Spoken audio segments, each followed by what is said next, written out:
To begin, I think I should explain to some readers the difference between the deep web and the dark web.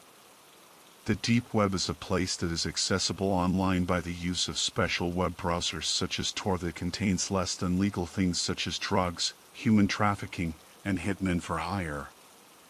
The dark web is pretty much everything that is no longer available by conventional means, such as military websites and other sites that have not been incorporated into the current internet architecture.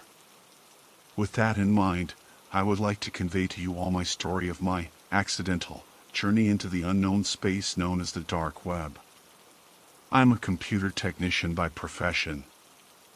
I work for a company that is contracted by local businesses and private consumers to set up internet connections, install software, and repair any sort of computer problems they can come up with. So, naturally, I get all kinds of crazy stories and problems that these people can come up with.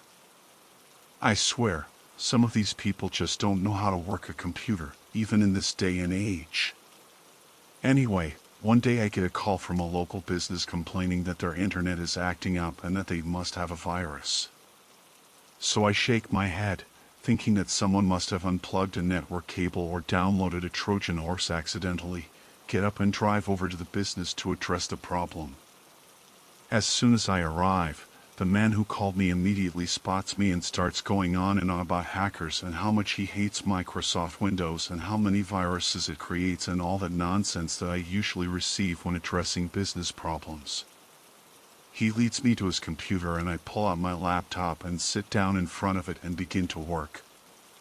He tells me good luck and walks away to go do whatever it is he does in his downtime. I open up the browser he uses, i.e., no surprise, and it opens to about blank, doesn't even have a home page. So, I try connecting to google.com, 404 error. Alright, well I know that google.com definitely exists, so there's a problem with his internet connection. I open his network and sharing center to see if I can use the built-in troubleshooter to diagnose the problem, but I give myself a well-deserved facepalm when I see that he isn't connected to any network at all. So I search for networks and find a few wireless connections for him to connect to. They're all WEP encrypted and I'm almost positive that he doesn't know the key, so I break out my laptop and run a WEP cracking tool to get his computer up and running again. As I'm waiting for my tool to find the WEP key, another network suddenly shows up on my computer, this one unprotected with an SSID consisting of a random hexadecimal string. Now, I'm extremely bored waiting for this guy to return, so I decide to connect to it and take a little look around to see where this was coming from. I connect without problems and open up my toolkit of cracking tools to see if I can find a source for this connection. As I'm having my fun, hacking away at this unprotected network, my computer freezes up, albeit only for a second or two, but this doesn't happen much and it caught me by surprise. I shrugged it off as the poor internet speed here and kept on going. A couple minutes later, however, it happened again. And a few minutes after that, once again. Each time getting longer and longer. Weird, I thought to myself, what's with this network? It was then that things started getting really interesting. After the long string of pauses, my screen flickered a little bit and, out of nowhere, my browser opened by itself. Now I was worried that I had somehow infected my computer with some kind of malware by connecting to this network, and I proceeded to close the browser and began to disconnect from the network before anything worse could happen. But I couldn't disconnect. No matter how many times I clicked the little disconnect button, my computer didn't respond, despite everything else on my screen running fine. Fuck, I thought to myself, this is gonna be a long day. And just as I was about to hit the power button on my laptop to perform a hard reset, my browser opened again. This time, with a little chat box opened. Hello. I stared at the screen for a couple seconds, not quite knowing what was going on. I want to talk to you. Now I had heard about these AI programs that have all these programmed responses to simulate conversation with people, and I was not impressed. This was one nasty virus. You need to leave this network now. This is your last warning. Maybe an automated security program designed to keep hackers out. I'll have to admit, I was impressed with it. I had never seen anything like this before. I'm telling you one last time. Leave now. I don't know what made me do it, but I responded to the program. Or what? The next response scared me more than anything in this world ever has. The program began listing information about me. My name, address, telephone number, credit card information, my parents' names, their address. My heart sank in my chest and all the color immediately left my face. I couldn't move. I just sat there, paralyzed with fear. But what came next was even worse. Don't look at me like that. My webcam was on. You really shouldn't stare. H3man 4694. You might see something you regret. Suddenly, the most horrifying images you could ever imagine flashed on my screen. Images of disemboweled humans, human sacrifice, detached limbs, cannibals eating people, video clips of mass suicides and firing lines. My heart was racing. My body was shaking in utter fear of the images I was being shown. They're seared in my brain. These were things that no one should ever see. I mustered the strength I had left and hit the power button on my computer and slammed it shut. I ran to the bathroom and threw up a couple times. I was drenched in sweat. I could barely compose myself. It took me about 20 minutes to go back to my computer, and even then, I had a hard time getting near it.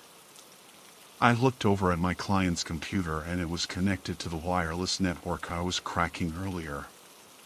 It was working fine now. Just then, my client returned and thanked me for fixing his internet. I didn't say anything. I just grabbed my laptop and left. Going down the elevator with my laptop under my shoulder was terrible. I just wanted to leave this place and get my laptop replaced as soon as I could. 5th floor, 4th floor. Come on. 3RD floor, 2nd floor. Come on, goddammit. Ping. Ground floor. Open up, come on. And just as the doors opened, from behind me, a whisper. After I had left the office building and drove back to my office, I promptly gave my laptop to my boss, telling him that it had become non-functional and that I required a replacement.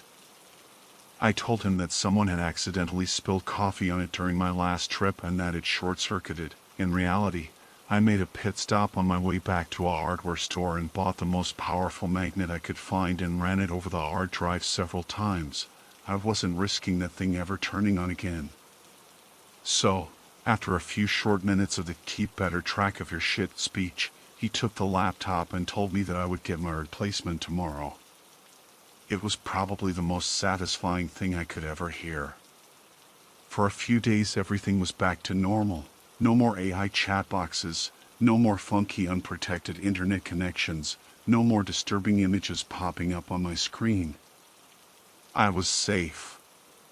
Until the nightmares started.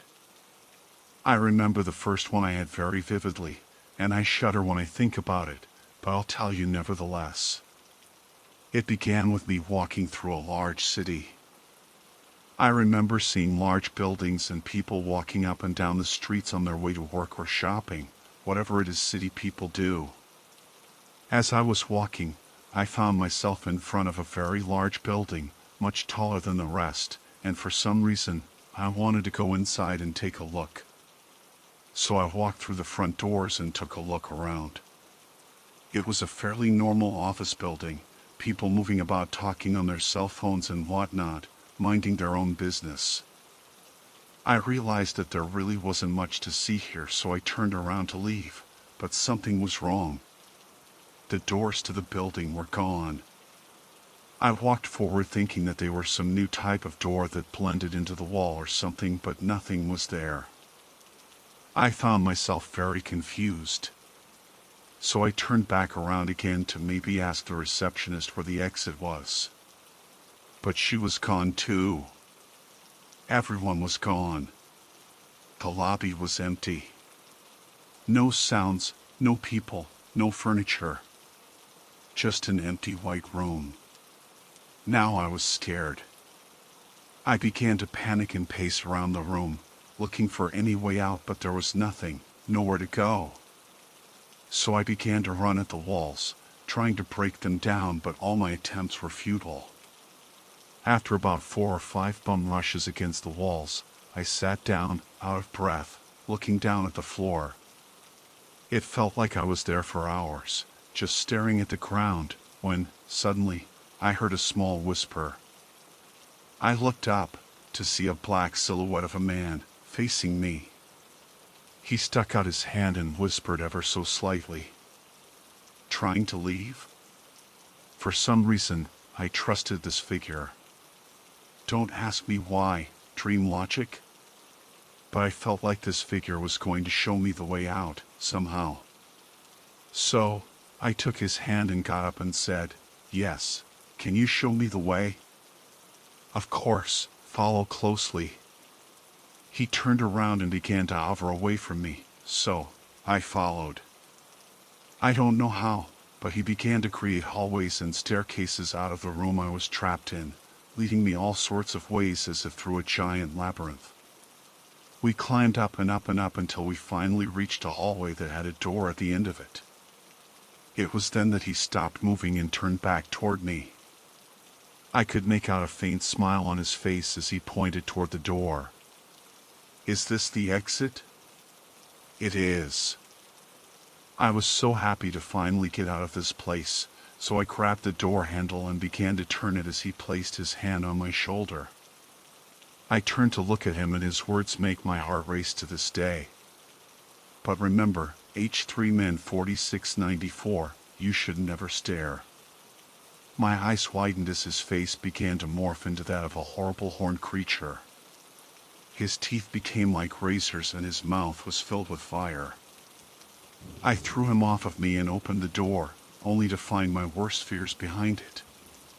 Dead people were hanging from the ceiling and blood covered the room like wallpaper. I screamed, but nothing came out.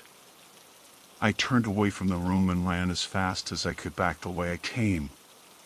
But it was not long before I realized that I was hopelessly lost in this labyrinth that the demon had led me through. I ran and ran but couldn't find the way out. There was no way out. I was trapped in this nightmare. I started hurling myself at the walls in an attempt to leave this evil place, but nothing was working. I thought I was going to die here, and that was when I awoke. I was drenched in sweat, my heart racing and my breathing was heavy. I looked around and it took me a couple minutes to realize that it was just a nightmare. A horrible, horrible nightmare. I got up out of my bed and walked over to my bathroom to wash myself of all the sweat I had just doused myself in. As I washed my face, I noticed something in the mirror. A small light coming from my room.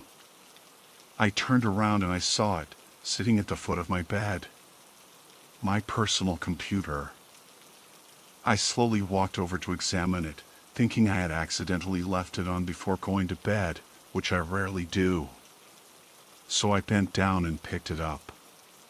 Command prompt was open, but it was blank. No prompt or anything. Just that little black box with the white cursor flashing at me.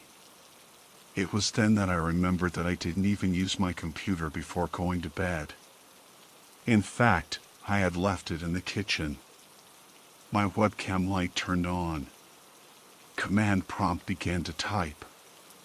"What's the matter? Bad dream?" Now, immediately after seeing what had appeared on my screen, I did what anyone else would have done. I removed the battery from my computer, threw it into a safe that I kept in my bedroom, and locked it tight. I didn't sleep the rest of that night. I just sat on the edge of my bed, staring at the floor, paralyzed with fear. This was no ordinary nightmare. This was real. For the next few days, I had the same nightmare every night. Each time as traumatizing as the first. And worst of all, each time, after waking up, I could hear my laptop fan inside that safe. I knew what it was doing, but I never looked. I didn't want to see that message again. I didn't want to scar myself even further. After 3 nights of experiencing this terrible nightmare, I stopped sleeping. I couldn't see those horrible images anymore. I couldn't face that demon anymore. It was too much for me. I kept myself up with caffeine and vitamin B. My motor functions declined and my cognitive ability deteriorated after the second consecutive night. I was so weak, so tired, so afraid. On my 3rd day of self-induced insomnia, my boss walked over to my desk and gave it to me straight. "You look like dried up dog shit, man. Go home, get some sleep." I looked up at him. I wanted to tell him so badly, but I know if I did, he would just tell me to get my shit together and come back tomorrow. So I nodded my head in agreement, picked up my stuff, and walked out. As I was driving home, I turned on the radio to help keep me awake. I had not slept in almost 60 hours. But instead of my favorite tunes, all that came out of my car's speakers was static. Just a bunch of white noise. I started changing channels, but everything was the same. Static. So I turned it off and drove home in silence. As I pulled into my driveway, I noticed through my front window that there was a flickering light coming from inside my house. It was my TV. I left the damn thing on before leaving to work. I wasn't surprised though. Not sleeping for 2 consecutive nights was definitely taking a toll on me. I put the car in park and started to pull the keys out when my radio turned on again. More static. Was I hallucinating? Christ, I'm losing it. No, you're not. I almost shit my pants. Did that come from the radio? Either I've gone nuts or that was extremely coincidental. I'm still here, you know. Holy fuck. This time I was sure that deep, static voice just came out of the speakers of my car. I looked at my radio to see what station it was tuned to, but the screen was just a bunch of random symbols and letters that didn't make any sense. I started to panic. I immediately turned the car off and almost ran into my house. No, they can't follow me everywhere. I locked my computer in my safe. This can't be happening to me. I whipped around to look at my television, which I had forgotten was still on. I swear, I wish that the goddamn Teletubbies were on. In fact, I wish there was anything on. But there wasn't. It was just static. No sound, no signal, just static. Boom. I almost fell over backward in fear. The television sound came in with a huge bang and the static was very audible. White noise filled the room. I could feel my heart pounding as my hands began to shake. No, no. Please no. The static began to get louder and louder until I couldn't even hear myself think. I covered my ears and began shouting to myself. Stop it. Stop it now. Please. And it stopped. I looked up slowly at my television. Nothing. Black screen. It was off. I stood up slowly, still shaking from what had just happened. I walked slowly toward my television, fearing that it may turn on again and blow my eardrums out. I got right up next to the screen, reached behind my TV, and unplugged the power cord. I stared at it for a couple seconds, hoping I had stopped them from gaining access. I backed away slowly, breathing more evenly now. I stopped it. And that's when I saw that face on my television screen. That black silhouette from my dreams. It was here. It was real. He smiled at me with the most evil smile you could possibly imagine, and I couldn't look away. I was too afraid to move. And suddenly, he began to speak in the most frightening voice imaginable. It was deep and booming, somewhat distorted, as if he was speaking through a voice masker. It sounded like 10 voices in one, all as evil as the other. Do you fear me, H3Man 4694? I couldn't move. I said, do you fear me?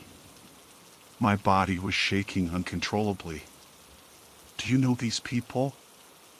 The next images I saw were the most traumatizing images in my lifetime. I saw pictures of my family, my friends, people I had met throughout my life. He had them. This can't be happening. I told you not to stare.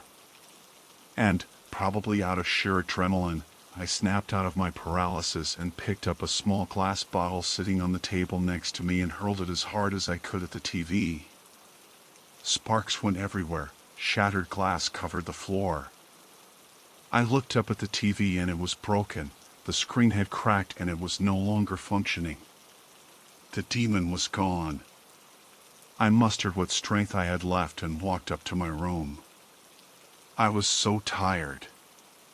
I fell to my knees and began to cry when suddenly, I heard it. My laptop fan. I slowly raised my head and there it was. Sitting on the edge of my bed. Command prompt open, webcam on. The screen read. That wasn't very nice, H3Man 4694.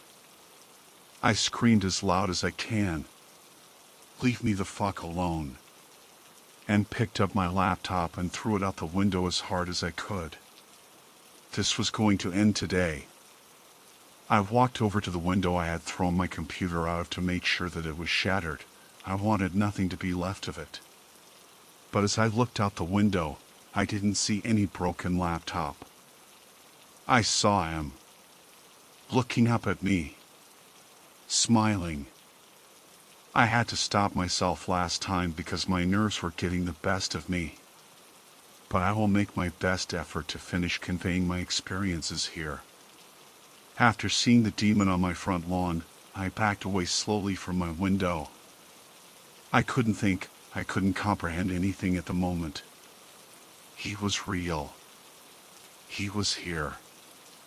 I backed up into my room, slammed the door shut, and sat on the floor, trying to formulate some kind of plan of escape from this thing. Or, more importantly, how to rid myself of this demon forever. I immediately stood upright. He was knocking at my front door. Again I heard it. He wanted in. I heard him knocking over and over again. Incessant pounding on my front door. Always in threes. I began thinking frantically. What was I going to do?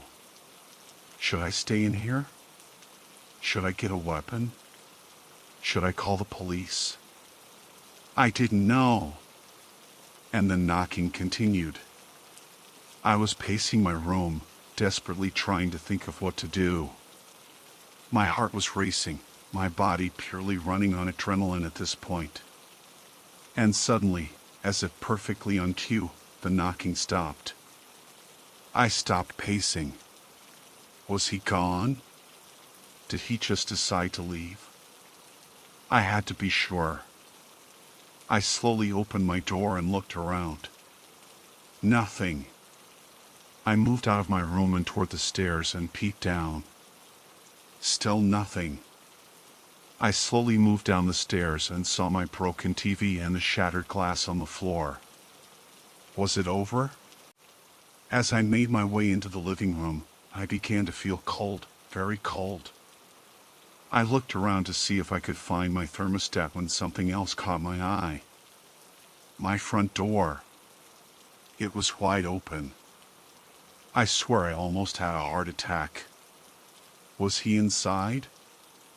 I had no way of knowing, but the first thing that came to mind was that I had to close the door in case he isn't. So I quickly moved to the door and slammed it shut. It wasn't cold anymore. I slumped down, back against my front door. I was unbearably tired. I needed to sleep. More than anything in this world, I just needed to sleep. My eyes began to close. My muscles began to relax. My breathing slowed. And right as my eyes shut and the shroud of sleep began to cover me, his face. Right in front of me. My eyes snapped open to see his face right up against mine. He was staring at me. Smiling. I had no strength left to do anything about it. He slowly stood up and reached out his hand. He said to me in the evil whisper of his, "Get up, I want to show you something." I shook my head in disagreement. There was no goddamn way that I was following him. He was going to force me to live that nightmare. He was going to finish killing my mind before he was going to destroy my body. I said, "Get up. You have no other choice." All I could do was look at him. I stared into his amorphous face, as if looking right through him. "You know what I can do. Now get up." He wasn't going to let me die there. He wasn't going to leave me alone. He wanted me for himself. He was right, I had no other choice. So I raised my hand up and grabbed his arm. Somehow, as if my legs were moving by themselves, I began to follow him up my staircase. He's going to torture me. We started walking toward my bedroom. The door was shut. As we were in front of my room, he pointed at my door handle, looked at me, and smiled. I knew there was no way out. I had no strength left to run. No strength left to think. No strength left to feel. So I grabbed the handle and opened the door.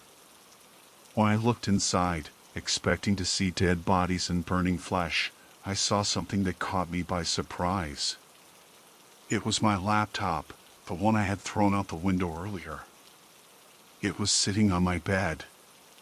The demon walked into the room, stood at the foot of my bed, looked at me and said, "Come, you need to use this device." So I walked forward once again, as if not by my own will, sat down on my bed, and picked up the computer. Nothing was open, just my desktop with the regular icons. Nothing strange. This, now that I think about it, was probably the strangest thing of all. It has been a very long time since I have spoken with a human. I was too tired to respond. I forgot how fun it was to distort your world and watch you break down in fear. Somehow, I managed to say, "What do you want from me?" I could ask you the same thing. You were the one who brought me here in the first place. I was so confused. So tired. I just wanted him to kill me. "I'm not going to kill you, H3Man 4694. There's no fun in that." I knew what he was saying, and I tried to feel something, but there was no way. I was too depleted. Just an empty shell. "I'm going to give you two choices now. Two very important choices." I looked at him with the most lifeless stare. "Listen closely. Your first choice is to live the rest of your days with me. I could have great fun torturing you the rest of your life." I had no response. "Or you can choose to send me to another, because I would love a change of scenery." All I could do was stare at him. Then, out of nowhere, I found the strength to say, "I hate you." He smiled as I said this. He leaned down, put his face next to mine, and whispered, "Make your choice, human." And suddenly, a window opened on my screen. It looked like a sort of VPN client. Some kind of network was being hosted on my computer. For some reason, the SSID was permanently seared into my memory. 4920414205041494D4A4E. For a few minutes, nothing happened. I was the only one on the network. Then, out of nowhere, ping. A message box appeared that read, "Someone has joined the network. Would you like to welcome them?" The demon began to smile. Once again, he said, "Make your choice." I clicked the OK button. A little chat box opened up. I began to type, HELLO. Following that night, the demon that had been haunting me left my life. He vanished as soon as I sent that message, along with the computer sitting in my lap. I wanted to feel remorse for what I had done. Hell, I wanted to feel anything. But all I could do was close my eyes and sleep. When I next awoke, I looked at the clock and discovered that I had slept for 26 hours. It was the first night of sleep I had gotten in 3 days. It has been several years since my experiences with the demon, and I've been using a public computer to write these stories because I'm too afraid to own my own again. And it has taken me that long to muster the courage to tell my story to the people of the world. To warn them of this demon that is likely still out there, torturing people for his own amusement, forcing them to pass him on to more people through their internet connections. Beware, he's out there somewhere, and he gives no mercy.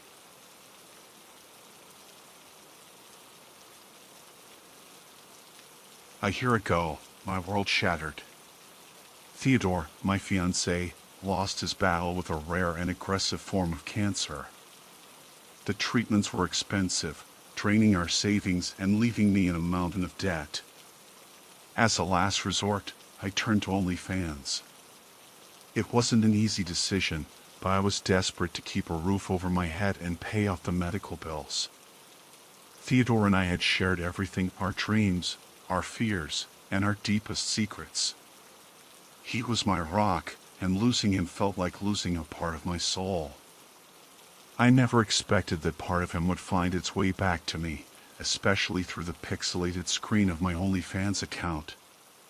One night, as I sifted through the usual messages from subscribers, one caught my eye. The username was Forever Theo. My heart skipped a beat. Theodore used to call himself that in our private moments, a playful nickname. It couldn't be him, I told myself. It was just a coincidence. Curiosity got the better of me, and I opened the message. "Hey there, beautiful. Remember the time we got lost in the woods and found that old, creepy cabin?" My blood ran cold. That cabin was our secret, a memory we'd never shared with anyone. I replied, my hands trembling. "Who is this?" The response was immediate. "It's me, Theo. I know this is hard to believe, but I'm here. I've missed you so much." Tears blurred my vision.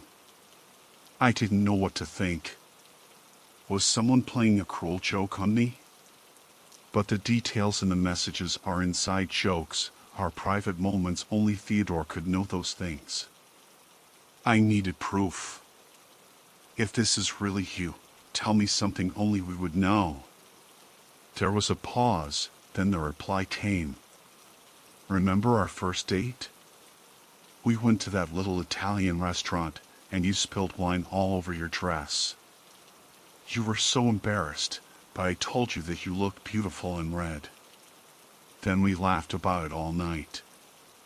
My breath caught in my throat. Only Theodore would remember that. Still, I pressed on. Tell me more.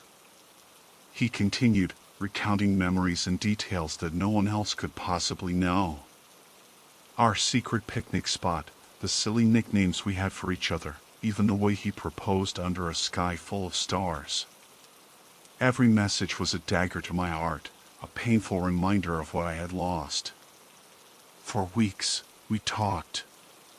It was like having him back, even if just through a screen. He comforted me, made me laugh, and for a moment, it felt like the weight of the world had lifted. But as comforting as it was, there was an undercurrent of something darker, a sense that this connection was unnatural. Then the messages began to change. They became more demanding, more invasive. "Why aren't you answering me?" one read when I was slow to respond. Another time, he said, "You're talking to other men, aren't you?" I tried to reason with him, but his tone grew increasingly aggressive. "You belong to me. Don't forget that." Strange things began happening around the house. I'd come home to find a door unlocked that I was sure I'd locked. Windows that I distinctly remembered closing would be slightly ajar. Items would be out of place, small things like a book or a picture frame moved just enough to be noticeable. I started receiving strange messages and phone calls. They were always from unknown numbers, and they always made my skin crawl. "I'm watching you," one message said. Another simply read, "You can't escape me." I felt like I was going crazy. My anxiety skyrocketed, and I began to doubt everything around me. Was this really Theodore, or was someone playing a cruel trick on me? I couldn't shake the feeling of being watched, even when I was alone in my own home. One evening, after a particularly hard day, I received a message from Forever Theo. "You need to come home right now. There's something important I need to tell you in person." My heart pounded in my chest. "What's going on?" I typed frantically. "Just trust me," he replied. Then, his account went dark, deactivated. Panic set in. Theodore had never steered me wrong before, and despite the impossibility of the situation, I trusted him. I grabbed my keys and rushed out the door, driving as fast as I could. Halfway home, my phone buzzed with a new message. It was from an account I didn't recognize, Eternal Theo. My heart pounded as I opened it. "Hey, my love. It's really me, Theo. I'm so sorry I couldn't get through sooner. The account you were talking to wasn't me. He's been following us for years. Do not go home tonight. Call the police immediately. Stay safe. I love you, always." I felt a mix of horror and relief. I immediately pulled over and called the police, explaining everything as best I could. They promised to check it out, though I could hear the skepticism in their voices. While waiting, I couldn't sit still.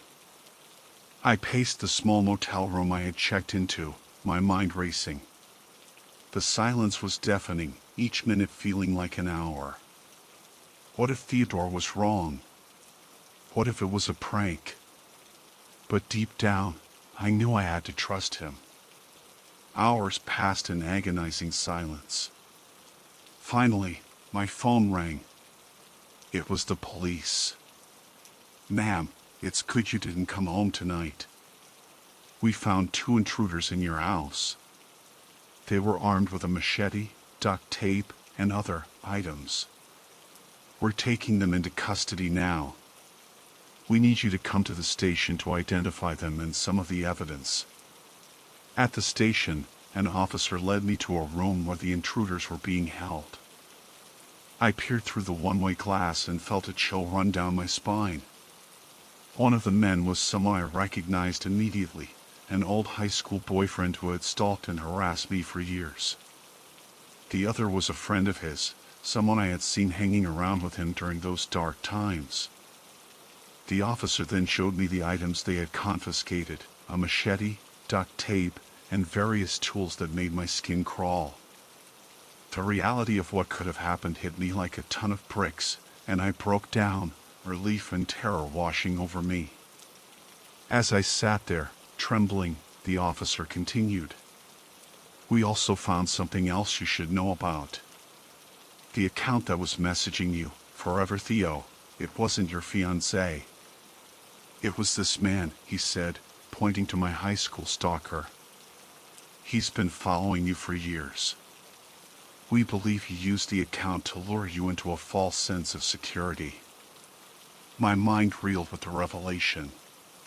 How could I have been so blind? As I tried to process this, my phone buzzed with a new message. It was from an account I didn't recognize, Eternal Theo. My heart pounded as I opened it. "I have to go now, but I'm always here. I love you, Lainey, always have and always will." Then that account went black. I felt a mix of horror and relief. The real Theodore had saved me. Somehow, he had found a way to protect me even from beyond the grave, warning me just in time. Returning home the next day was surreal. The police had left, but the evidence of the intrusion was everywhere. The back door had been jimmied open. There were muddy footprints on the carpet. And in the living room, the marks of the intruder's presence were a grim reminder of what could have happened. I still don't know how to explain what happened. Maybe it was Theodore's spirit, watching over me. Or perhaps it was something else, something beyond comprehension. All I know is that love, true love, transcends even death. And for that, I will always be grateful. Every night, I light a candle for Theodore, hoping he can see its glow, wherever he is. And though the darkness can be overwhelming, I find solace in the knowledge that he's always with me.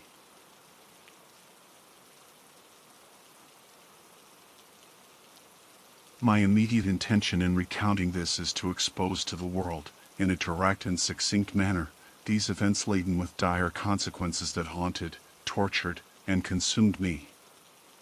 I am a nervous man, but I haven't always been this way. Even in my youth, I was already a man on the fringes of sanity. From a young age, I was treated with a degree of indifference by both people and my parents, but I learned to cope with it. I was there at that time, just over 18 years old, playing with my younger brother. We played everything we found amusing: hide and seek, cops and robbers, among others.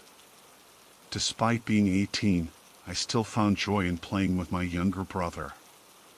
The innocence of those moments is something I will never forget. It was on this day that tragedy was about to unfold, changing our lives forever. Tired of playing, we went to find something else to do. My brother suggested playing hide and seek inside the house. That day, everything seemed peaceful, but you can't imagine how that scene became etched in my mind, even in my nightmares. My brother hid so well that it was hard to find him.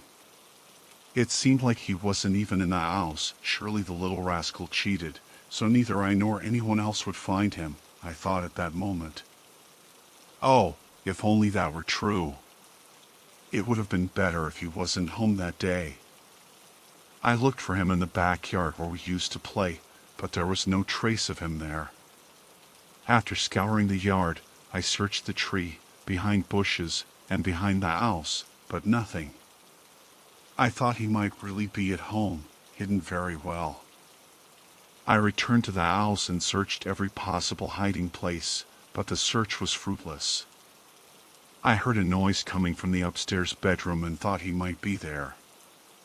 I went to the room slowly, but he wasn't there. The room was well lit, and from the window, you could see the backyard outside. Frustrated, I shouted his name, claiming I had found him. It wasn't true, but it was an idea that might make the little troublemaker reveal himself. When I heard a laugh, I looked around but saw no one, only a large old cedar wardrobe in the room. I thought, he's in there. I decided to give him a scare when he opened the wardrobe door. I went to a dresser nearby, grabbed Dad's shotgun, obviously, that would frighten him. I approached the wardrobe slowly, opened the door slowly, and said, "Found you," pointing the barrel of the gun at his face, just to scare him. I opened the door quickly, and there he was, frightened by the gun. He screamed, I got scared, and I pulled the trigger. A fatal shot hit his head, and he fell bloodied inside the wardrobe. Panic consumed me. I dropped the gun and ran away. My parents alarmed. My mother called from below, "My God, Jack, Billy, what happened up there?" Disturbed mind, heavy steps like a specter haunting me, I descended to the lower floor. Even in that state, I tried to calm myself, washed my hands in the nearby bathroom sink, my mind flooded with 1,000 thoughts, but I quickly went down the stairs. My parents greeted me with fearful looks, asked what had happened, and I just sobbed, placing my cold hands over my mouth. My father widened his eyes. "Jack, what the hell have you done?" approaching me. He went upstairs. My frightened mother followed immediately and witnessed the terrible scene. Hearing a scream of despair from my mother, followed by crying, they stayed there, and I didn't know what to do. I went upstairs, where I saw my father consoling my mother. They didn't notice my presence when I arrived, but soon my father realized. His expression changed, seeking revenge. He pulled his belt from his pants and hit me hard. I felt like garbage, but amidst the belt lashes, I entered the room. My mother pleaded for him to stop, but he paid no heed. I fell to the floor, already in a lot of pain, and he kept hitting me even harder. I felt a coldness in him, and while crying and sobbing in pain, I also felt a mix of emotions: resentment, despair, remorse, and even more anger. I turned my face and saw the pistol on the floor. There it was, revealing the heinous crime. Full of resentment, my father punished me mercilessly and insulted me. So, I turned my attention to the pistol, and on impulse, I crawled as fast as I could to it. My father tried to wrest it from my hands, delivering more belt lashes, hurting my hands to make me let go. Filled with hatred, I raised the barrel and pulled the trigger, hitting him in the chest. He put his hands on his chest in shock, and I fired another shot that struck his shoulder, making him fall sprawled on the floor, forming a pool of blood. I struggled to get up. My mother looked horrified, staring at me as if I were a criminal. Yes, I had undoubtedly become a criminal that day. I looked at her, turned away, and stumbled away. I stopped on the lower floor, tripped on the stairs, rolled down. Even though walking was difficult, I thought the neighbors would soon realize what had happened from the sounds of the gunshots. I got up and ran as fast as I could down the street, aimless, without family, without anyone, just away from anyone close. I ran for a long time and stopped to rest almost at dusk, in a smaller town nearby. I spent the night there, recovering. I stopped to rest in a clearing nearby to catch my breath and think about what to do. I thought, and ended up crying. I was paranoid that day when I thought about finding somewhere to stay, so I thought about my friend Carl's house. He was an old high school friend, so without thinking twice, I headed to his house about 3 kilometers away from where I was. Carl greeted me with surprise. He didn't expect me to visit him that night. He saw me in that deplorable state and asked what had happened. I replied that I had been robbed and beaten on the way while coming by motorcycle. He still didn't know what had happened, so he believed it, and he welcomed me into his home. Carl was a nice guy, good-looking, physically fit, and quite sociable, but he was addicted to smoking, having acquired that habit in the first year. He quickly helped me sit on the sofa, gave me a glass of water, and then went to get some medicine for my wounds. I declined him seeing my wounds better despite his insistence, so I asked to take a shower, which he allowed. I entered the bathroom and turned on the water. I had many belt marks, and as the water hit my body, it changed color, as if even the bathroom was stained with strawberry juice. After the shower, he gently took me to his room. "Man, it looks like your situation was really bad, but don't worry. I'll inform the police about what happened." "Where were you attacked?" I was immediately filled with panic when he mentioned the police. "Don't do that," I said in a loud tone, making Carl scared. "Oh, okay then," he said somewhat awkwardly. I asked to be left alone, which he respected. Poor Carl, I didn't deserve his help. I was almost falling asleep when I started to think that Carl might find out what had happened. I would certainly be arrested. This disturbed me. After thinking, I decided it was better to just spend the night there to recover. Surely, Carl wouldn't go out at night or call the police. So, I slept despite the difficulty caused by the pain and slept deeply. At dawn, I was awakened by a beam of light coming from the window. I saw Carl with a paper in his hand in front of the TV. He told me to leave the house, saying I shouldn't have come. I tried to explain, but he was nervous, asking me to go away and that he would call the police. This terrified me. He wanted me to be arrested. I tried to leave, but Carl still threatened me. I lunged at him, mad with rage, but he countered with a punch. I went to the back door, which was locked. Carl seemed like he would grab some weapon to defend himself. Near the kitchen, I grabbed a sharp knife, and when he approached, I struck the blade in his neck. The gun fired a shot into the wall, and he fell lifeless. I no longer felt remorse, just resentment for being unjustly treated throughout my life. I took the gun from the body, stole a shirt and pants from Carl, and then left. Maybe they think I'm crazy. Well, maybe I am. But look at how I talk about all this perfectly. I shared my story just to expose how much I regret everything I did. I'm not a monster. I'm a sick man. I'll probably spend the rest of my life reflecting on my actions. May God forgive me.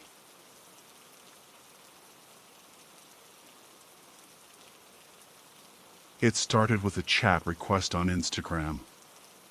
I was 14 at the time, and when I clicked on the request it led me to a group chat with around 36 other people. There was only one message. Rebecca 69 Zoxo. "Hey! Anyone interested?" Winky face. Attached to this message was a link.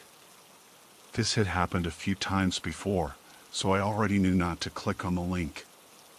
Besides the potential virus I would have gotten from doing so, I was also hesitant since one of the kids from my school called Bryce did a similar thing a few months ago and had uploaded a zip bomb instead. Coincidentally, the people in the group chat besides Rebecca 69 Zoxo were from my school, and let's just say the last time Bryce pulled this trick a few people couldn't get their phones to work for weeks afterward. Her profile had no posts and no followers, and the profile picture she used was a girl with brown hair sitting on a sofa wearing a gray tank top. Me. Nice try, Bryce. Rebecca 69 Zoxo. Ah, thank you so much, you're so sweet. How about you click the link and see how sweet I am, winky face. I_Marsh. I think she likes you, man, ha ha. Ian Marsh used to bully me a lot as a kid. Being a little overweight and having to wear glasses made me an easy target. Ian liked to flex his influence every now and again. I think this was one of those times. Me. Shut up. Rebecca 69 Zoxo. Nothing much. How are you? Winky face. I_Marsh. Geez man, keep it in the DMs, ha ha ha. I left the group chat after this. There wasn't much point arguing with what was clearly a chatbot as well as being ridiculed by Ian. Little did I know, this would play into Ian's narrative of events when I went to school the next day. The rumor spread like wildfire around the school that I was apparently in love with a cam girl. In every class, break, and group chat the rumor was told, manipulated, and made its way back to me with an ever-developing narrative and an insult to go alongside. Loser, freak, perv, that sort of thing, but this isn't why I'm making this post. I think I'm being stalked by a cam girl. This has been going on for over 6 years. Just as Ian suggested, Rebecca did in fact keep it in the DMs. I received thousands of messages. She wouldn't leave me alone. Hey, what's up? You're cute.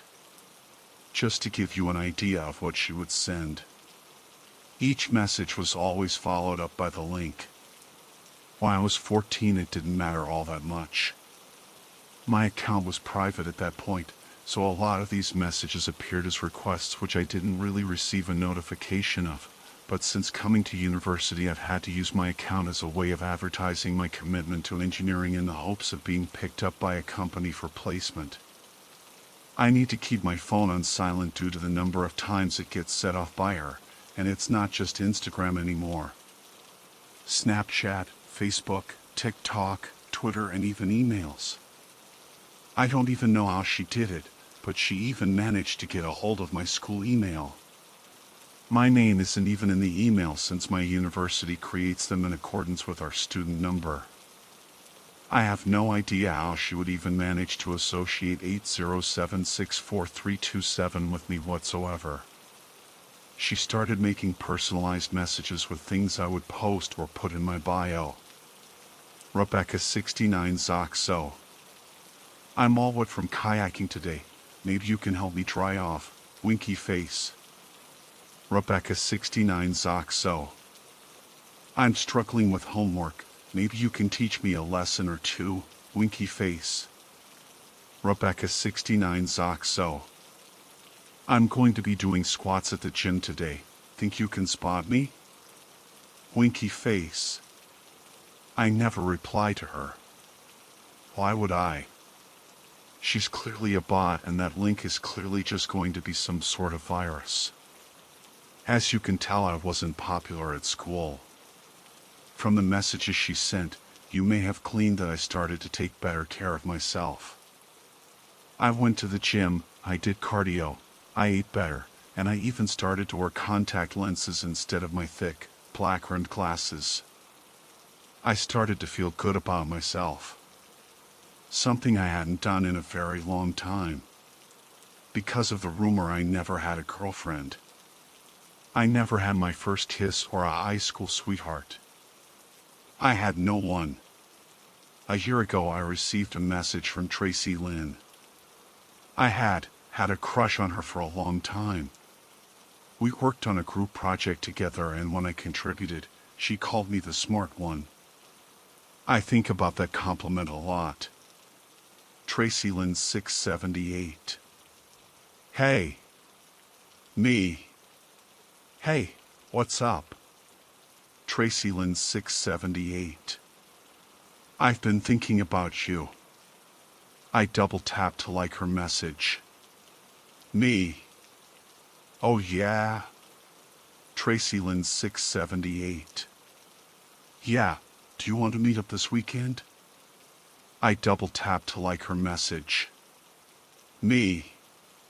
Sure, what did you have in mind? Tracy Lynn 678. Maybe you can help me pick out a new bathing suit for the summer. Winky face. I blushed at this message. Finally, a girl was taking an interest in me. I told myself to play it cool. I'd like her message and then leave it for an hour. I didn't want to appear too keen, but I also didn't want to come across too uninterested. I hadn't opened the message yet as it sat in my notification bar. I wanted to leave enough time to think about my response and not mess it up. I put my phone down and neatened up my already neat pile of books, fumbled around with my already solved Rubik's Cube, and then picked the phone back up again. I went to like the message when I realized something. The message had been highlighted in blue and underlined. It was a hyperlink. I didn't like the message. I stared at my phone for a couple seconds confused and clicked on the profile. Tracy Lynn 678 had no followers, no posts, and was only following one person, me. My mind spun trying to find an answer. Was this Rebecca? Was she learning? Tracy Lynn 678 sent message after message for days. The real Tracy seemed to be in her prime with daily posts on her story of her and her new boyfriend. Their profile pictures were both the same. One day Tracy Lynn 678 stopped messaging. I think they knew I wasn't going to fall for the link trick. Rebecca continued to message me each hour though. Last month I received a notification that someone had added me to another group chat. This time I only recognized the name of one. Rebecca 69 Zoxo. Hey! Anyone interested? Winky face. Attached to the message was a link. Pratters 566. Don't mind if I do. This is as far as the conversation went. I assumed Pratters 566 or Brad had opened the link. Maybe he just got some free content or maybe he saw something he really shouldn't have. Either way, he went radio silence on all his platforms. Believe me, I checked. I looked at his profile from where he sent the message, and he was an avid poster. Anything and everything, no matter how uninteresting, he would post about. Sometimes 3 times a day. His last post was a month ago, same day as his message in the group chat. She keeps sending me messages. It's not even a message anymore, it's just a link. It's every minute now. I block each of her accounts, but she just makes more. She wants me to open the link, but I won't. I can't. Not after seeing how Brad ended up. I've been falling asleep at my computer for a couple of nights now.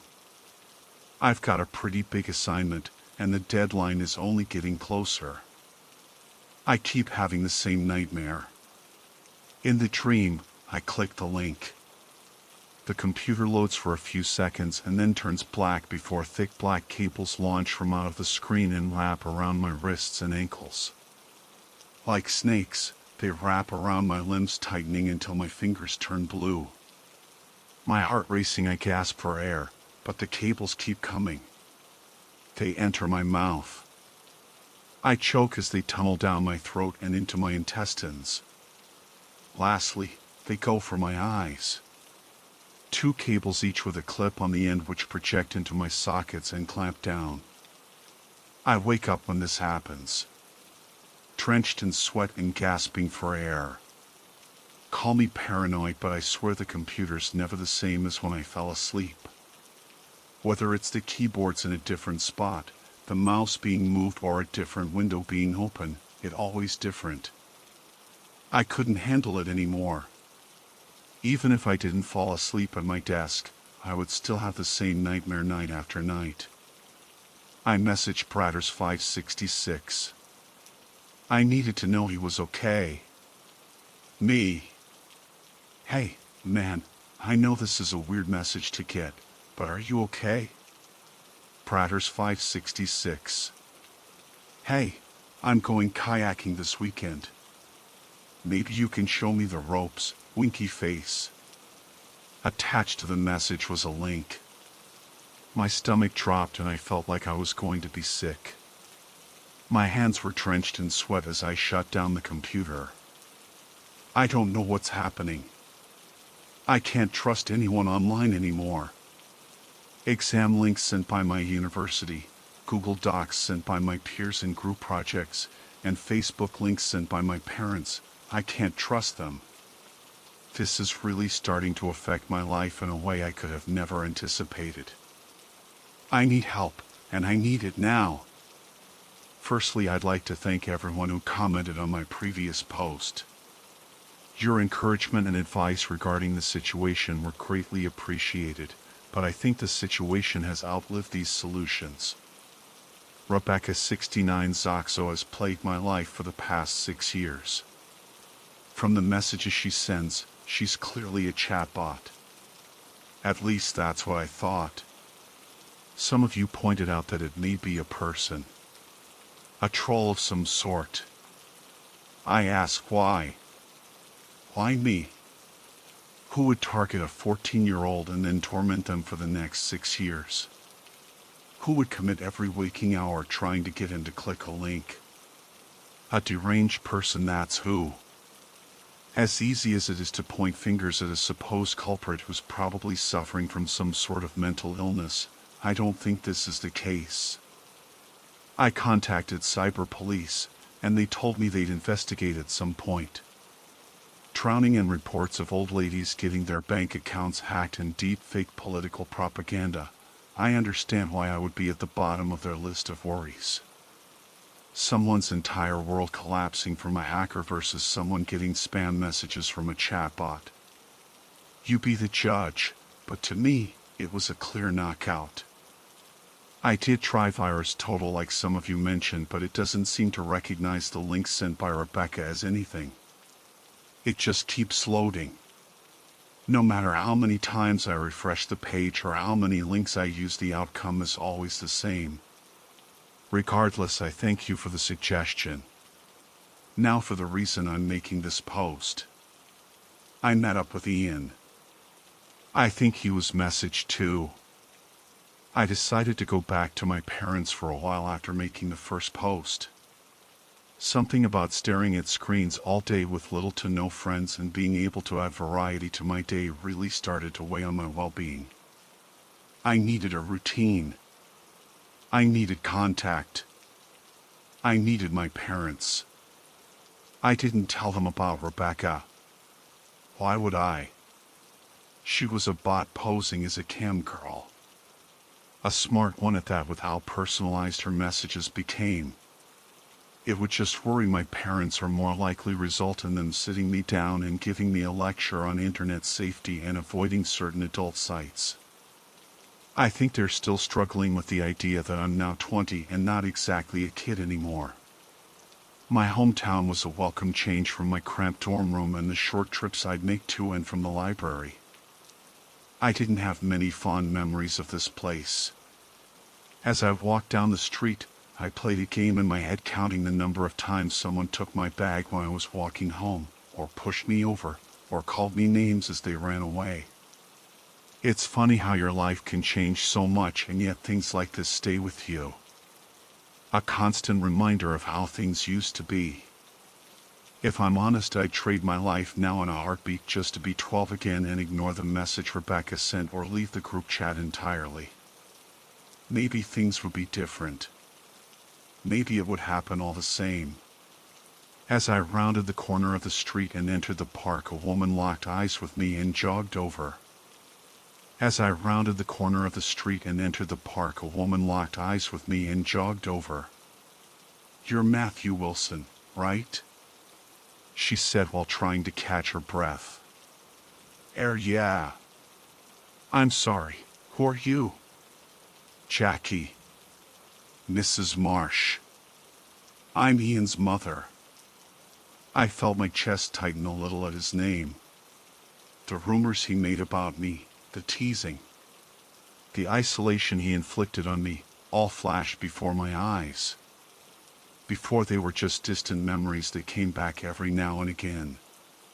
Now I was hit with the full force of Ian Marsh. "Oh. Okay. Listen, I know he used to make fun of you as a kid. It was a bit more than that." I blurted out, unable to catch myself. She swallowed her pride and started again. "Well, He's been saying your name a lot is all. He's always in his room and he barely comes out, but he mentions you. I don't know why, but he mentions you all the time. Do you think you can come over to see him? Was she serious? Ian Marsh? Ian Marsh, the king of high school? A shut-in? I didn't believe it. I admittedly thought that Ian had seen me walking about and told his mom to pull this trick just to see my face when I came around with a sympathetic tone and look about me. I shook off these immature beliefs.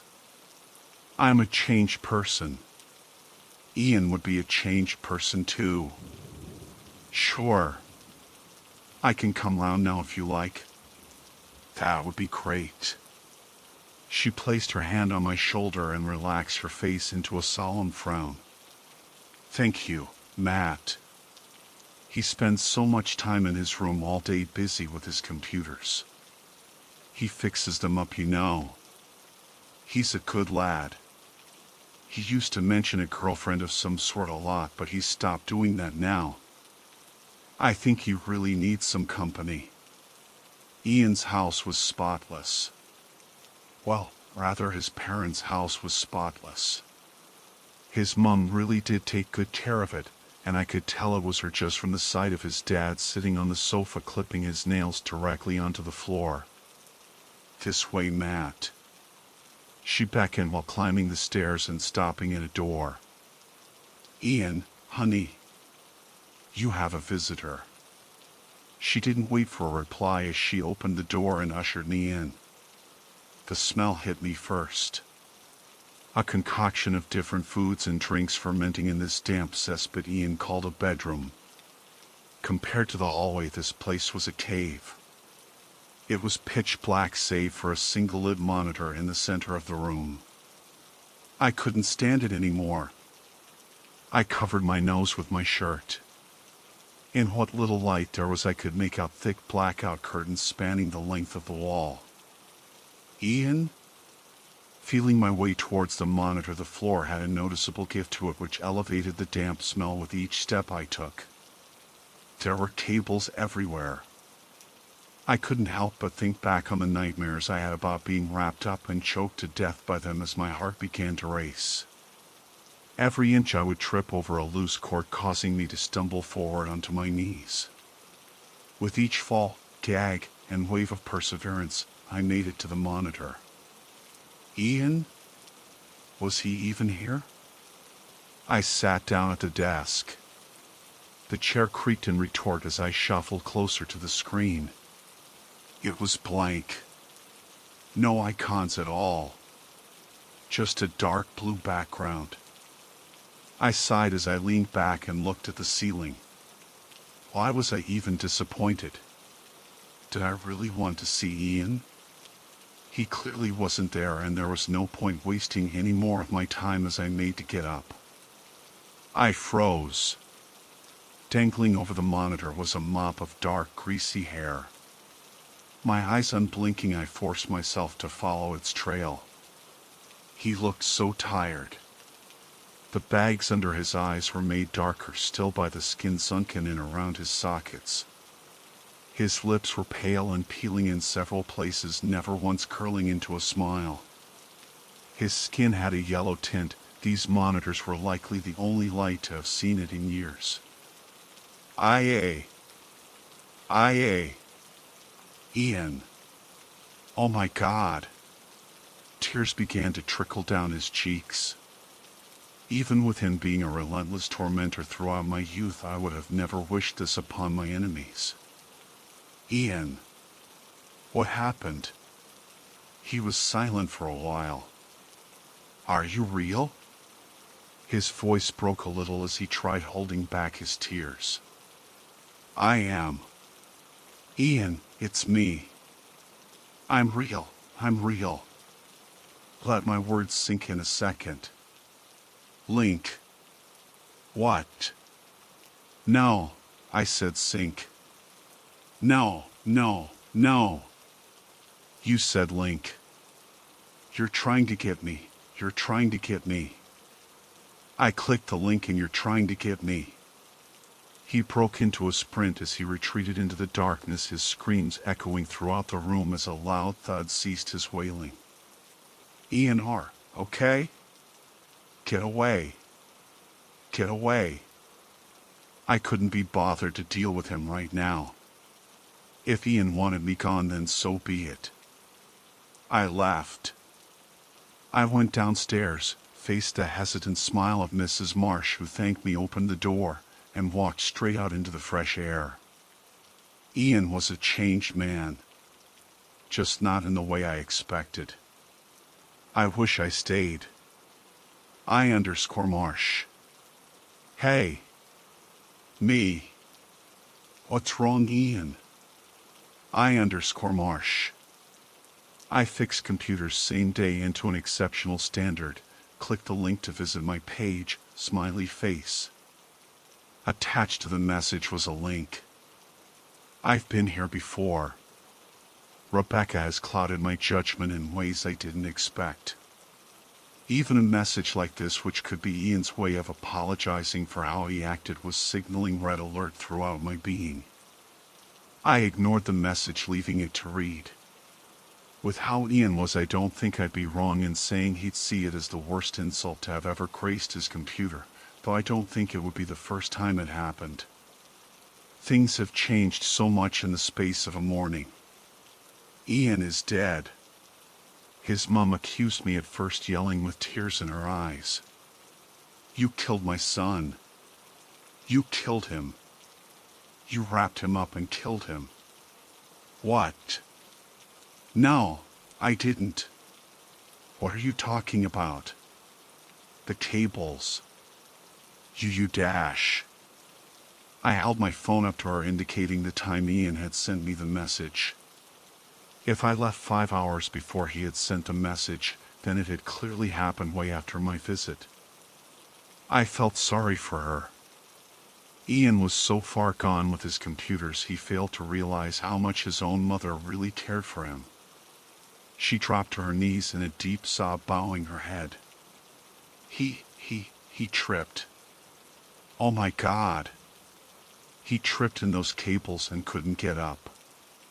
Oh my God, Matt, he was so entangled. I dash. It's okay, you don't have to keep going, I said, placing a hand on her shoulder. Ian was dead. From what I gathered, he had tripped in his room and fell into a pile of cables. With how dark it was, he likely scrambled to get up, only to get further and further wedged and entangled as the cords held him down, and his neck. He probably had a cable stock wrapped around his neck. Each struggle and thrash only causing it to tighten. I fought back the urge to be sick. The image burned into me by my imagination, sending shivers down my spine, but this wasn't the worst of it. I received another message from Ian. I_Marsh. I fixed computers same day into an exceptional standard. Click the link to visit my page, smiley face. He's sent it over 100 times. My heart skips a beat every time I see a notification come up or hear my phone buzz. It's too much of a coincidence. Rebecca, the dream, Ian. I can't do it. The cyber police won't get involved since it's just a bot, and the police would never believe my theory. I think Ian clicked the link. And I think the virus killed him. I just pray Rebecca's tricks don't catch me out. I can't just quit the internet either. The internet is my life now. It's my education, my social life, and it's everywhere. Links to report suspicious activity on trains, links to get a discount at McDonald's, links to join the gym, links. I don't know what to do. It sounds weird to say, but it feels biological. It's relentless, its ability to learn a mutation of some kind, but I don't know, I think I'm losing it and grabbing at clues that aren't really there. I'm terrified and I need your help again.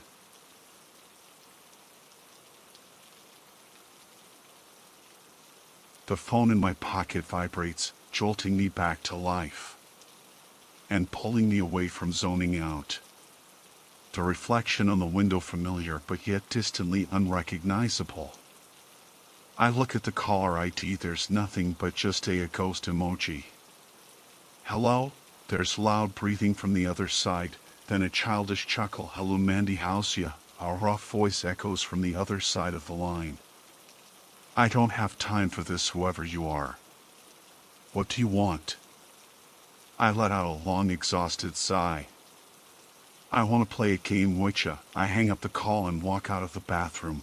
School has been chewing me alive. I didn't have time for prank calls and silly games. I felt the vibration again on my pocket, and I answered, if you hang up again, someone will die. And dash, I hung up. It rang a few more times and I did my best to ignore it. These calls were getting irritating. I blocked the number and wiped my nose for any traces of antidepressants, making my way to the classroom. I found the door crowded, people with phones up shooting pics. What's going on? I asked Troy, my classmate who had his hands on his head to wood. Dan is dead. He was sitting on the chair, slightly laid back with two of its legs in the air. Perfectly balanced and just snapped, like he fell and snapped his neck. It broke. I don't think neck has bones, but I saw one poking out of his skin. I didn't get a good look at the body. The paramedics were already there, dragging it outside with a sheet covering it. Who knew that life was not promised? We are living in hope. Hope that we get tomorrow, hope that we get old. After the whole incident was sorted, they still made us continue with class. The whole class was making a ruckus, some already making a TikToks about his death when my phone vibrated again. This time there were 2 ghost emojis. I honestly have no time for your bullshit. You fucking weirdo. I yelled at the phone as harshly as I could. If you hang up, somebody will die, Mandy. Or someone's. There was another giggle as the voice spoke. I cussed under my breath and hung up. Christina was seated behind me. Is everything okay, mens? I nodded. You're just some silly prankster. The speakers boomed, and a siren rang for our attention. The headmaster spoke. Attention students, I'm afraid I have bad news. We'll have to cut our days short as we have faced another incident. Please exit your classes quietly. The whole school cheered, whistling, hooting, and hollering. On our way out we were met with another set of paramedics rushing towards the back of the classes. What's happening now? Christina asked. Troy shrugged. Probably someone died. Again, I gave him a stink eye. He scrunched. What? Then the art teacher came towards us, teary and whimpering. She was muttering something under her breath. Miss Lorraine, is everything all right? Christina asked her. It's Roger, the caretaker. He is dead. He was putting up a fluorescent and somehow the ladder slipped from under him, sending his head crushing first on the floor. She made incoherent sentences. What the fuck is going on here? God damn it. Troy cussed. Maybe I didn't want to acknowledge it. Or maybe it was the meds I was on, but deep down I felt a chill in my bones. My insides tightened into a knot. Part of me felt responsible for not taking the unknown caller seriously or entertaining him. I shook it off as a coincidence. Until my phone vibrated the 3rd time. 3 ghost emojis. I hesitated to answer. The walls felt like they were closing in, the vibration reverberating my whole body. My hand shook as I pulled out the phone and answered. Hello? That maniacal voice responded. Hello, Mandy. I want us to play a game.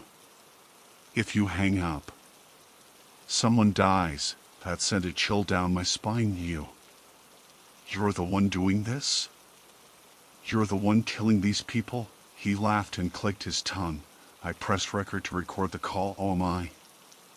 Oh, you are, or we are. He sounded menacing. I hung up. and looked around me. Troy raised a brow. "Are you okay, Mandy?" I nodded, wiping tears off my eyes. I was crying. He moved towards me to comfort me, and I stepped back. "Where's Christina?" I looked around frantically. She went with Miss Lorraine, walked her to her car. Why? I felt a lump in my throat, growing larger and larger, making it hard for me to breathe. I ran. Troy yelled something behind me, but I couldn't hear it. What I found at the parking lot scarred me. Christina was laying on her back, gargling her own blood. A hole through her chest with a shiny metal on the other end. She came out of nowhere. I didn't, Miss Lorraine wailed. The whole scene was grotesque. Christina had a car's exhaust inside her chest and blood gashing out of her non-stop. That's not possible. How? Someone else screamed. And the whole school was plunged into a frenzy.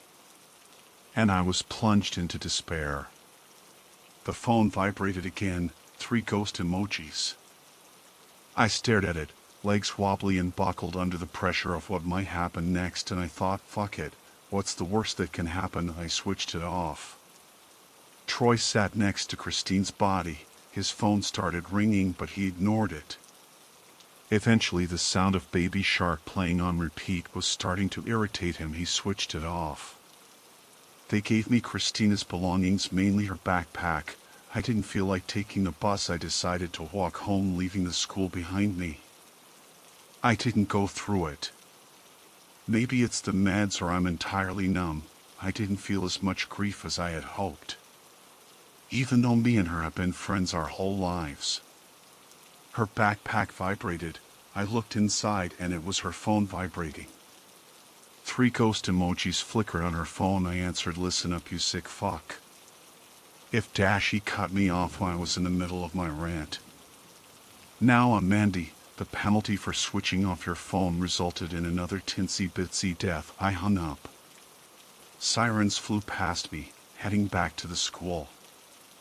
I must have been 50 meters away. The ambulance came to an abrupt stop, making a loud screeching sound. My feet dragged me backwards, yet my mind wanted to keep moving forward. Just as I was about to reach the gate, the ambulance had crashed into Miss Lorraine. Dragging her across the asphalt, bits of flesh and blood painted the road. Apparently she got stuck under the wheel, and the car just dragged her all over the road, skidding to a halt. Days passed. I didn't use my phone. I didn't even see my phone. I switched it off and put it in a box in the attic. Things started to die down bit. I decided to get a new phone. Do you think those freak accidents were God?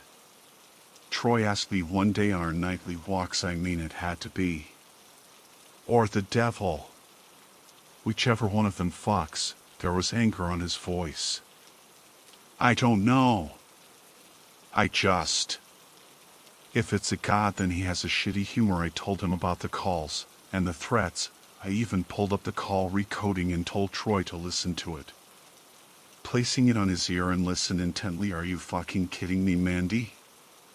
Is this some kind of twisted joke? He spat, throwing the phone at me.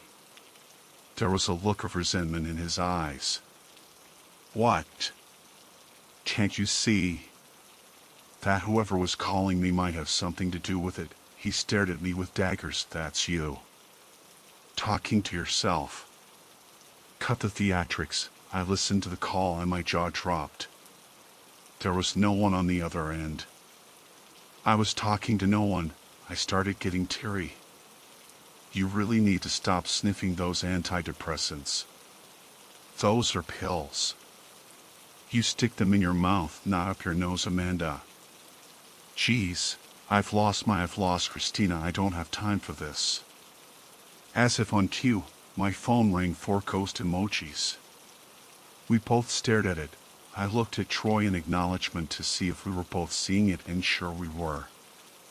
He snatched it off my hands. You fucking bastard. Before he could say anything, his eyes widened. Stood there for a few seconds, none blinking. Then he dropped my phone and started walking away in a robotic manner, walking right into the busy road. I charged just in time to push him away from oncoming traffic. He looked at me with those vacant eyes. Scrambling for my phone, I picked it up. The unknown caller was still there, and so were the 5 ghost emojis. "What did you do? Why are you doing this?" The response was a loud chuckle followed by clicking of the tongue. "Watch and see." Before me, Troy took out his phone and puts it inside his mouth and starts biting down. He bites, bits of glass cutting through his skin. He kept chewing, swallowing. Troy was eating his phone. I could see the tears in his eyes as he struggled to swallow those shattered bits. Bloody coming out of his mouth and holes on his neck. My best friend died right before me. He made sure to eat his phone until every bit of it was in his mouth. After that incident, the call ceased. My meds weren't working, maybe because I was broken mentally or because I was trying hard not to think about those deaths. One day, what I dreaded the most happened. The phone rang. I was enveloped with a feeling of dread before I answered. Heartbeats seemed to intensify, palms sweaty, and my breathing was labored. There were many ghost emojis. They covered the whole screen. I feared what it might symbolize. "Hello?" I answered with a quivering voice. "Hello, Mandy. I want us to play a game." I was getting a bit bored, he chuckled. Finally it hit me. I haven't asked a game ever since he started calling. "What?" "What game?" He chuckled jovially. "Yes. Oh yes, that's a good girl. The game is simple and fun. Tag. Play a game of tag in the bus, and when it reaches the stop, you have to kill whoever it is, or else you all die." The caller laughed, the sound of his voice booming in my head as he laughed like a maniac he was. I found myself crying again, tears streaming down my face. From what I've seen so far, I knew what he was capable of. I had to play, but it would be hard to convince the others. So I just tagged the quietest girl in the bus. Back and forth, everyone started warming up and joining in. The bus was lively, teens just having fun. It felt right, it felt great. The girl's name was Lizzie or something, I think. She'd never had any interaction with anyone in the bus because of her shyness. I sobbed silently as she smiled at me in approval. For once she felt like she belonged. She felt like she was one of us. Until the bus came to a stop. I slipped all the crashed antidepressants I had in her glass of water and watching her drink hungrily every drop. Once everyone was off the bus, I gave her one look before I saw her eyes close. Forever.